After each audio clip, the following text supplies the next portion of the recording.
ॐ अज्ञानतिमिरान्धस्य ज्ञानञ्जनशलाकया चक्षुरुन्मिलितं येन तस्मै श्रीगुरुवे नमः। ॐ नमो भगवते वासुदेवाय। ॐ नमो भगवते वासुदेवाय।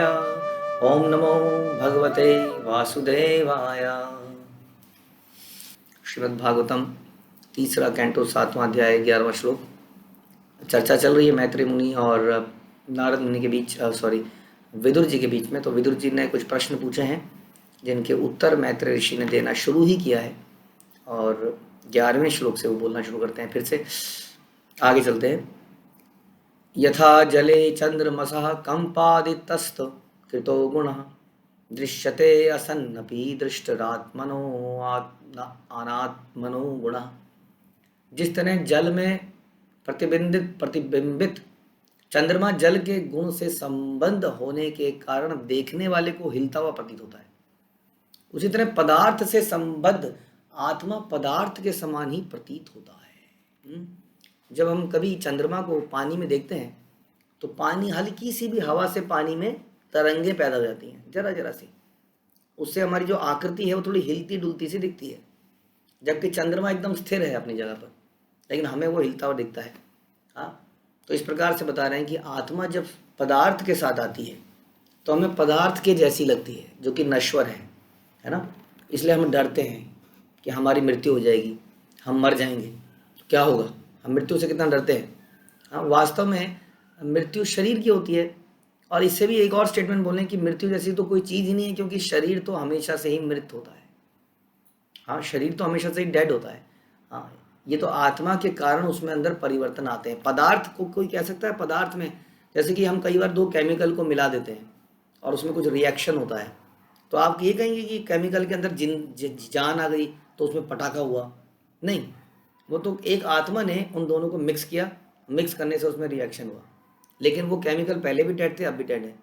उसी तरह से हमारे शरीर में बहुत सारे परिवर्तन होते हैं आत्मा के होने की वजह से, नहीं तो शरीर पहले से हमेशा से डेड होता है। हाँ, और आत्मा कभी मरती नहीं है। तो देखा जाए तो मृत्यु कुछ भी नहीं है। मृत्यु को हमारे आचार्य बताते हैं कि मृत्यु इज नथिंग। मृत्यु क्या चीज़ है, एक प्रकार की इंद्रिय तृप्ति समाप्त होके अब दूसरे प्रकार के, या एक प्रकार के रिएक्शन बोलेंगे, दैट इज बेटर। एक प्रकार के कर्मों के फल समाप्त हो जाते हैं, अब किसी और प्रकार के कर्मों के फल के लिए एक और शरीर की आवश्यकता है, एक और परिस्थितियों की आवश्यकता है, जिसमें आपको दूसरे तरह के कर्मों के रिएक्शन दिए जाएंगे। इसलिए हमारी मृत्यु आती है। हाँ, हमारे जीवन में अनंत कर्मों के फल है। आप कोई क्या कहना, कोई कब मरता है, क्यों मरता है, ये कैसे डिसाइड होता है बताइए। किसी की उम्र कम है, किसी की उम्र ज़्यादा है। हम कहते हैं ना, जिसकी उम्र जब है वो तब होनी होती है, उसमें एक सेकंड भी आप रोक नहीं सकते उसको। आज मैं सुन रहा था एक जगह पर, तो वो बता रहे थे कि एक जगह पर एक हमारे भक्त हैं, उनकी माता का देहांत हो गया। तो वो उनसे मिले थे एक दिन पहले, तो बता रहे थे कि उनसे बातचीत चल रही थी, तो माता ने उनको बोला कि मैं आज खाना नहीं खाऊंगी। मतलब उन्हें खाने का बिल्कुल मन नहीं था, उन्होंने खाना छोड़ दिया था। खूब कोशिश करी तो उन्होंने नहीं खाया, और खूब उन्होंने उनके अपने बेटे के साथ आध्यात्मिक चर्चाएं करी, और अगले दिन उनका देहांत हो गया। आई थिंक उनको थोड़ा समझ में आ गया होगा। तो उनकी बेटी आती है और दहाड़ मार के रोती है ज़ोर ज़ोर से, कहती है कोई तरीका है, ऐसे चली गई तुम, कम से कम तुम मुझे बताती।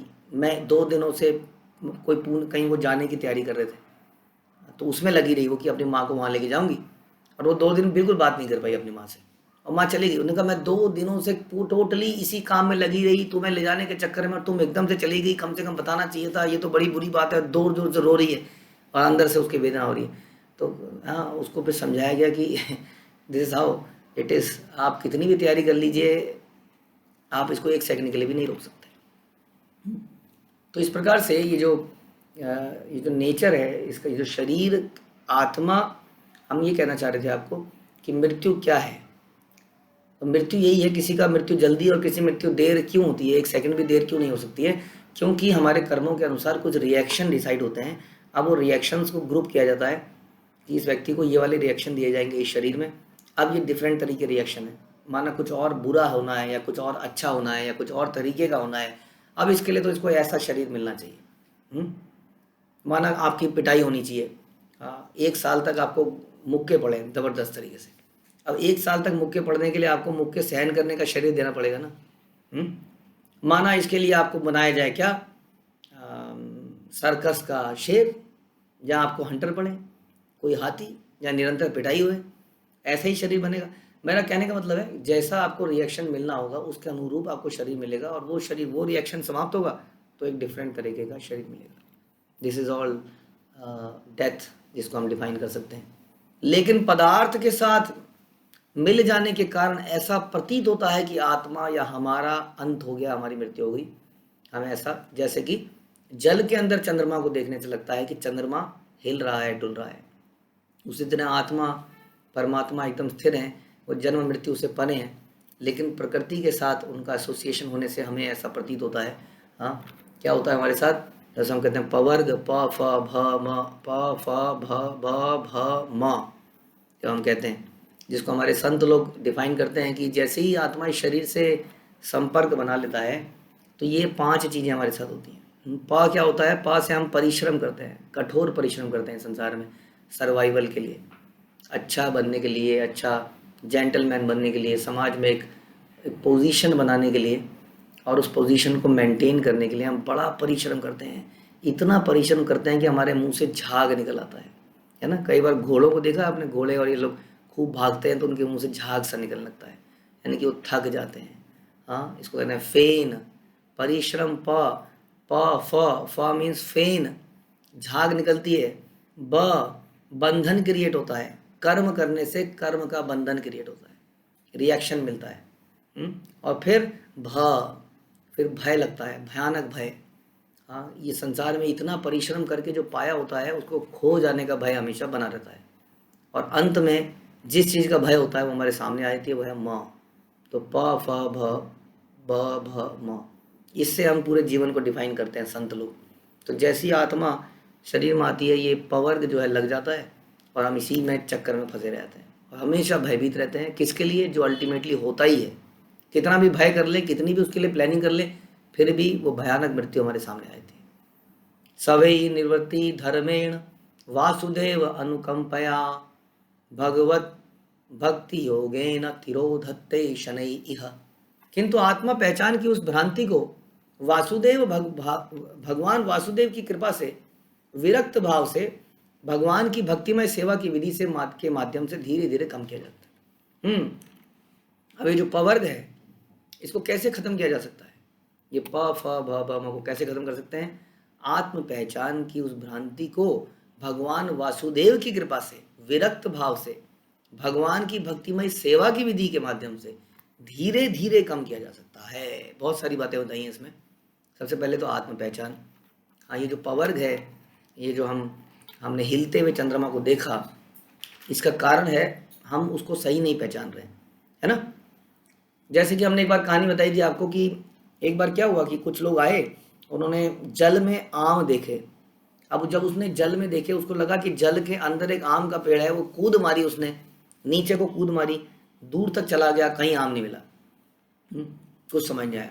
उसने फिर कूद मारी, जब उसने देखा, दो लोगों ने देखा और आए कि देखा ये क्या कर रहा है, पानी में क्या कर रहा है भैया, आम खोज रहा हूँ देखो। उन्होंने भी कूद मार दी। थोड़ी देर में सब कूद मारने लगे कि कहीं तो कुछ तो आम तो है ही, जब दिख रहा है तो।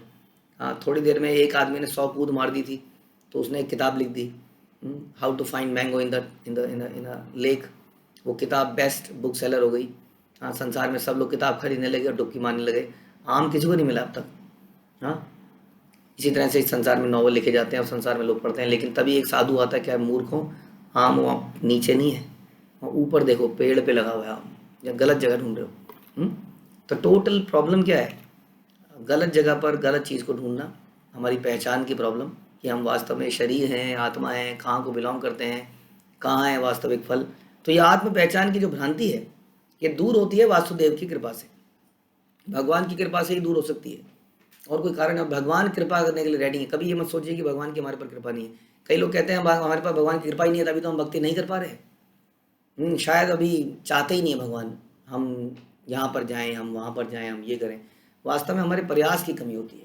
वासुदेव की कृपा तो है ही, तभी तो संसार को बनाया है, तभी हमें ये शरीर दिया है। तो वासुदेव की कृपा से, जो कि ऑलरेडी है, विरक्त भाव से। विरक्त भाव का मतलब होता है जब आपको किसी चीज़ से बीमारी है तो उस चीज़ को छोड़ना ही तो पड़ेगा। इसमें कौन सी बड़ी बात है? जब हमें शुगर से प्रॉब्लम है तो हमें शुगर को छोड़ना पड़ेगा। हाँ, जब हमें तेल से प्रॉब्लम है, हमें तेल को छोड़ना पड़ेगा, छोड़ देते ही हैं हम। हाँ देखिए, हम बड़ी जल्दी छोड़ते हैं संसार में। अगर डॉक्टर बोलता है कोलेस्ट्रॉल बहुत ज़्यादा है तो हम तुरंत छोड़ देते हैं, लेकिन कोई भक्त बोलता है कि ये सब चीज़ें मत खाइए, तो हम कहते क्यों ना खाएं भाई, खाने के लिए तो है जीवन। तो शरीर से संबंधित कोई चीज़ हमें परहेज करने को बोला जाता है तो हम तुरंत कर देते हैं, लेकिन आत्मा की उन्नति के लिए या अपनी चेतना की उन्नति के लिए हम कोई परहेज नहीं करते। तो वो विरक्त भाव उसी को कहते हैं। जिस चीज़ से हमें समस्या है, इन भौतिक चीज़ों के इंजॉयमेंट की टेंडेंसी से ये सारी प्रॉब्लम है। हाँ, जो कि हमें इंजॉयमेंट कभी मिलती नहीं है, ये आप सब जानते हैं, हम सब जानते हैं। तो विरक्त भाव से यानी कि कहीं ना कहीं हमें ये, कहीं देखिए तपस्या करने के लिए कहीं ना कहीं you have to control yourself, then you can concentrate on something. तो विरक्त भाव से भक्तिमय सेवा की विधि से, भगवान की भक्तिमय सेवा। तो भक्ति के कुछ विधियां हैं, यहाँ बता रहे हैं सेवा की विधि के माध्यम से, यानी कि कुछ विधियां हैं, उन विधि विधानों का पालन करना पड़ेगा। नाम जप कैसे किया जाए, अभी ये कक्षाओं में हम बहुत संक्षेप में बताते हैं आपको, केवल 15-15 मिनट में। अक्सर हम लोग डिटेल चर्चा करते हैं चैतन्य चरितामृत के लेक्चरों में, या हम कई बार भागवतम के ऊपर डिटेल चर्चाएं करते हैं, उनमें हम लोग और डिटेल बताते हैं, जो सवेरे के टाइम पे या कभी हम सैटरडे को करते हैं। हाँ, तो यहाँ पर तो संक्षेप में ही बताया जाता है। इसी से संक्षेप से सुनने से आपके अंदर जिज्ञासा पैदा होनी चाहिए, और जानने की जिज्ञासा। This is not sufficient, I must tell you, ये जो हम कर रहे हैं ये सफिशिएंट बिल्कुल भी नहीं है। हाँ, इसके आगे और जाना पड़ेगा। तो यहाँ पर ये समझना है कि कैसे निकला जाए इस चीज़ से। बता रहे हैं कि भक्तिमय विधि से, और वो भी धीरे धीरे काम किया जा सकता है, यानी कि धैर्य। क्यों धैर्य रखना पड़ेगा? क्योंकि बहुत लाखों सालों में ये समस्या पैदा करी है हमने अपने अंदर, और ये एकदम से नहीं चली जाएगी। हाँ, तो समस्या क्या है? Wrong identification. दूर कैसे होगी? दूर होगी वासुदेव की कृपा से, नंबर 1। दूसरा, विरक्ति भाव से क्या करा जाए? भक्ति की विधि का पालन किया जाए विद डिटैचमेंट। डिटैचमेंट, देखिए जब बच्चा पढ़ता है और पढ़ाई के पेपर होते हैं तो भी उसको डिटैचमेंट की आवश्यकता होती है। जब आप ऑफिस में जाते हो तो भी आप फैमिली से डिटैच होकर ऑफिस में जाते हो, वरना फैमिली से कौन छोड़ के जाएगा फैमिली को। तो डिटैचमेंट इज देयर एवरीवेयर। हाँ, जब हम किसी कार्य को करें तो दूसरे कार्य में अगर हमारा दिमाग लगा रहेगा तो इस कार्य के पीछे हम कभी भी जेन्युइन एफर्ट्स नहीं डाल पाएंगे। इसलिए भक्ति भी बड़ा ही सीरियस कार्य है। जब हम इसको करें तो सीरियसली उसी पे ध्यान लगाएं। और जब ये करेंगे तो धीरे धीरे हमारी ये चेतना सॉल्व होगी। इसमें समय लगेगा, इसके लिए हमें धैर्य रखना चाहिए। एकदम से कुछ भी नहीं होने वाला, ध्यान रखिए। निरंतर हमें श्रवण कीर्तन करेंगे तभी ये ठीक होगा। जब इंद्रियां, आगे बताते हैं, यदा इंद्रिया उपराम अथ दृष्ट आत्मनि परे हरो विलीयन्ते तदा क्लेशा संस्तुप्तस्य इव कृच्छनः। जब इंद्रियां दृष्टा परमात्मा अर्थात भगवान में तुष्ट हो जाती हैं, उनमें विलीन हो जाती हैं, तो सारे कष्ट उसी तरह पूर्णतः दूर हो जाते हैं जिस तरह गहरी नींद के बाद दूर हो जाते हैं। यस, कई बार हमारे दिमाग में बहुत फ्रस्ट्रेशंस होती हैं, पूरे दिन की थकान होती है, लेकिन अगर हमें अच्छी नींद मिल जाती है तो हम फ्रेश फील करते हैं। जबकि अक्सर देखा जाए तो नींद में हम वो चीज़ें नहीं कर रहे हैं जो हम इच्छा करते रहे। पूरे दिन कुछ बहुत बढ़िया करने की इच्छा रही, खाने की इच्छा रही, पीने की इच्छा रही, सम्मान की इच्छा रही, लेकिन नहीं मिली। पूरे दिन आते आते डे एंड तक हम फ्रस्ट्रेट हो गए, थक गए, बहुत टायर्ड फील कर रहे हैं। और जब हम सो जाते हैं, इन सारे कार्यों को छोड़कर पृथक हो जाते हैं इन सब से, है कि नहीं, खाने से, पीने से, इन सब चीज़ों से पृथक हो जाते हैं ना थोड़ी देर के लिए, तो हम फ्रेश फील करते हैं। उसी तरीके से जब हम सारे कामों से अपने आप को अलग करके भगवान की भक्ति में लगते हैं, क्योंकि नींद भी टेम्परेरी चीज़ है, राइट। ये हमारी सारी प्रॉब्लम को परमानेंटली सॉल्व नहीं कर सकती। इसलिए कंटिन्यूसली सोने के लिए आदमी शराब पीता है, नशा करता है, ताकि वो सोता ही रहे या उसका दिमाग सोता ही रहे। These are also artificial things. इसी तरीके से पृथक करने का एक तरीका है। जब संसार की चिंताओं से, इतनी सारी परेशानियों से हम अपने आप को अलग नहीं कर पाते तो हम नशे का इस्तेमाल करते हैं। और यही नशा एक तरह से भक्ति में भी है, जिसमें कि साइड इफ़ेक्ट्स नहीं है नशे के, और धार्मिक तौर पे वो गलत भी नहीं है। हाँ, लेकिन वो वही फ़ायदा देता है जो एक तरह से संसार में आपको नशा करके आता है, क्योंकि आप अपने आप को इन चीज़ों से अलग कर पाते हो। लेकिन फ़ायदा ये है कि एज ए ड्यूटी इनको कर पाते हो। जब आप शराब, नशा या बाकी चीज़ें करते हो तो आपकी ड्यूटीज़ पर भी इम्पैक्ट डालता है, आपके डे टाइम पर भी इम्पैक्ट डालता है। लेकिन भक्ति आपके डे टाइम पे इम्पैक्ट नहीं डालता। हमें कुछ दिन पहले एक बता रहे थे रियल एग्जाम्पल। हमारे एक भक्त को उसके कंपनी के एचआर ने बुलाया, बड़े प्रसन्न होकर उनसे बोला कि तुम बहुत अच्छा काम कर रहे हो, हाँ इस्कॉन से कुछ और लोग रेफर कर सकते हो। हाँ, क्योंकि भक्त लोग कोई गलत काम नहीं, कोई कुछ नहीं, किसी से कोई बहस नहीं, कोई लड़ाई नहीं, कोई बिल्कुल ट्रैक रिकॉर्ड परफेक्ट। हाँ, कोई चोरी नहीं, कोई चकारी नहीं, बड़ी ईमानदारी से काम करने वाले व्यक्ति कहाँ मिलते हैं। हम्म, तो भक्त जब भक्ति करता है तो संसार से, हाँ, एक तरह से अपनी फोकस को हटा पाता है, जिस कारण से उसके संसार से मिलने वाली सफलताएं या विफलताएं उसको इम्पैक्ट नहीं करती, और इस कारण से वो अपनी ड्यूटीज़ को और अच्छा कर पाता है। कई लोग सोचते हैं कि इस्कॉन में आके लोग घरों से छुड़वा देते हैं, बीवी बीवी को आदमी छोड़ के मंदिरों में चला जाता है, ये कर लेता है, नौकरी छोड़ देता है, ये कर लेता है। हमने तो सबको अपनी ड्यूटीज़ को बहुत परफेक्टली करते हुए देखा है। जो पहले परफेक्टली नहीं कर रहा था वो और परफेक्टली करने लगता है। हम्म, तो इस प्रकार से जब हमारा, बता रहे हैं, जब इंद्रिय दृष्टा परमात्मा भगवान से तुष्ट हो जाती हैं, हाँ, जब उसकी क्यों ऐसा होता है, क्योंकि उसको निरंतर तृप्ति मिल रही होती है भक्ति करने से, तो उसको सांसारिक तृप्तियों की आवश्यकता नहीं है। जब व्यक्ति हृदय में भक्ति से तृप्त होगा तो अवैध संबंध क्यों बनाएगा, हाँ, क्यों कहीं पे चोरी करेगा, क्यों कहीं पर लॉटरी खेलने जाएगा जब उसकी इच्छाएं नहीं रहेंगी ऐसी, हाँ, क्यों वो मदिरा पान करेगा और क्यों वो मांसाहार करेगा। जब ये सारी चीज़ें नहीं करेगा तो अपने आप ही संसार से कष्ट दूर हो जाएंगे।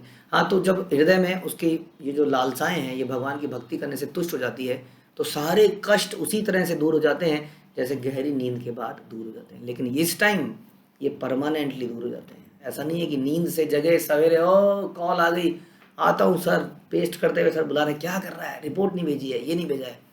हाँ, तो इन सबसे परमानेंटली वो मुक्त हो पाता है और साथ में इन जिम्मेदारियों को निभा भी पाता है। हाँ, ये बहुत बड़ी कला है जो कि धीरे धीरे भक्ति करने से आती है।